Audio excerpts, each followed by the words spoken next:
Inoti z'amafaranga 100 y'amarundi zisigaye ziteranya abakora umwuga wo kunguruza abantu hamwe n'ibintu hamwe n'abiyunguruza bakoresheje imodoka rusange mu gisagara ca Bujumbura.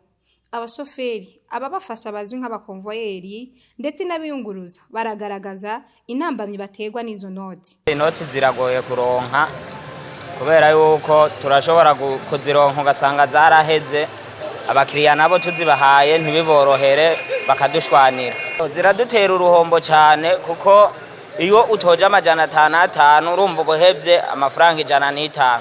Kwituru y'imodoka uhevye amahera 105 abara amafaranga menshi cyane kuko uhebeye abantu 30 cyawumva 45 uko bigiye. Twebwe nk'abashoferi duhanura abakomboyere bacu uko bemera guhomba kuko umukiriye nta buryo badushoreye ngo yemere guhomba.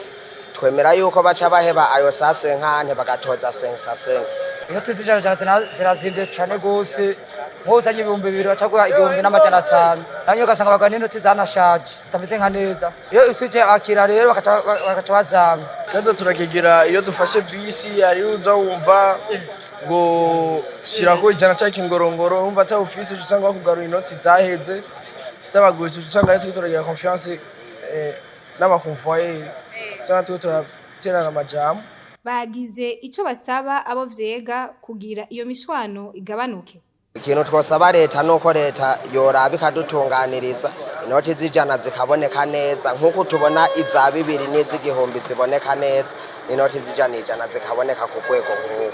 Twebwe ico dusaba nkuko izindi za 2 bagenda bakazisohora zikaboneka, dusaba n'inoti z'ijana ko zoboneka kugira ngo tworoherwe mu kazi ka misi yose. Sare tanaberu petosaba yuko inoti z'ijana ziboneka shasha zikaboneka ku bwinshi. Leta irashaka kurondera izi noti zikazikura mu banyagihugu, karondera inoti nziza kugira ngo dukora akazi bitworohera. Inoti z'ijana ziriko zirakoreshwa ubu ni izakozwe igenekerezo rya mbere Nyakanga mwaka wa 2011.